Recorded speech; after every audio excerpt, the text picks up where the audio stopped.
The door exploded inward, splintered wood filled the air. Sergeant Rex Havoc Jackson led his team through the breach. Alpha Squad moved like a single lethal organism. 2 men secured the left flank, 2 more took the right. Havoc pressed forward. He scanned the room, his M4 carbine trained on the shadows. Empty, too quiet. A trap? Alpha Squad wasn't known for falling for traps. They were the hunters, not the hunted. "Clear left," whispered Sergeant Mike Ghost Riley. "Clear right," echoed Corporal Lee Shadow Nguyen.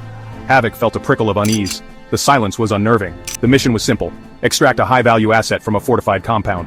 But something felt off. Just as he was about to signal his team forward, the world erupted.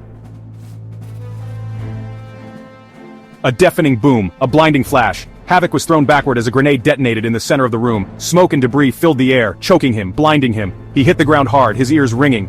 "Report!" he barked, struggling to his feet. "Ghost down! Repeat, ghost down!" Shadow's voice was frantic. "I'm hit!" Riley gasped. Havoc fought through the smoke, adrenaline surging. He saw Riley slumped against the wall, blood staining his fatigues. The enemy had sprung their trap, and they had walked right into it. "We need to move, now!" Havoc roared, grabbing Riley's arm and hauling him to his feet. The mission had gone sideways. Alpha Squad was tasked with a rescue. A group of resistance fighters was pinned down, surrounded by enemy forces. Their leader, a man known only as the Oracle, possessed vital intelligence. Intel that could turn the tide of the war. They fought their way through the enemy-infested city, the cold, biting wind whipping at their faces. The city was a labyrinth of rubble and shadows. Every corner held danger. Every step could be their last. "We're running out of time," Shadow said, his voice tight. "We don't leave anyone behind," Havoc growled. He refused to lose another man. Not tonight. They pressed on, driven by a shared sense of duty and a fierce loyalty to their fallen comrade. Section 4. Extraction under fire. The LZ was hot, too hot, but they had no choice. Riley needed immediate medical attention. Havoc could hear the rhythmic thump-thump-thump of the approaching Chinook helicopter.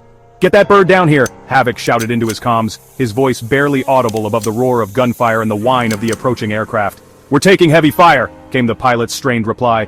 Just as the Chinook swooped low, a deafening roar split the night. A bright streak of light arced through the sky, leaving a trail of smoke in its wake. An anti-aircraft cannon. "Abort! Abort!" Havoc screamed into the comms, knowing it was already too late. Section 5. A costly evacuation. The world seemed to slow down. Havoc watched in horror as the tracer round slammed into the Chinook's engine.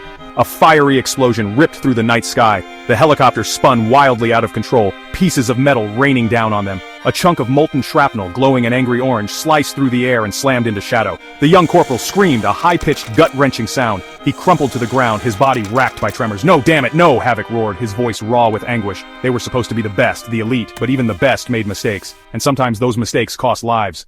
Gap 3S, Section 6, the final stand. The guy next to me fell down, and as I looked at him, he had a hot piece of metal stuck in the back of his head. It was so hot I could still hear it sizzling and burning brain matter out the back of his head. The other piece of the metal pierced through his neck. It was so hot it melted his face. I kept going, we couldn't afford to stop. Commander Kai was cunning, but he was no match for General C. Jax's wireless nano-neural transistor interceptor thought calibrator connected to his optic nerve. It immediately shut down the teleportation device C. Jax had built for him and trapped him in a Joyle ion cipher warp vortex anti-gravity. X-2299 gravity circumference projector chamber. Trapped and helpless, Commander Kai was immediately killed, shot in the back of the face and forehead. Then he was beheaded, a prize for General C. Jax. Commander Kai's body lay dormant, headless, twitching. The other soldiers watched in horror as a once-known hero betrayed the resistance. He was now dead. Silence fell over the battlefield, a grim reminder of the cost of war. The resistance had lost one of its greatest leaders, but the fight was far from over. We then celebrated, not out of joy, but out of sheer relief and the desperate need to honor those who had fallen. In the end, it was a hollow victory, marked by the loss of heroes and the weight of survival. The resistance would continue, fueled by the memory of those who had given everything. The fight for freedom was not yet over. Gap 3S. End of Chapter 6.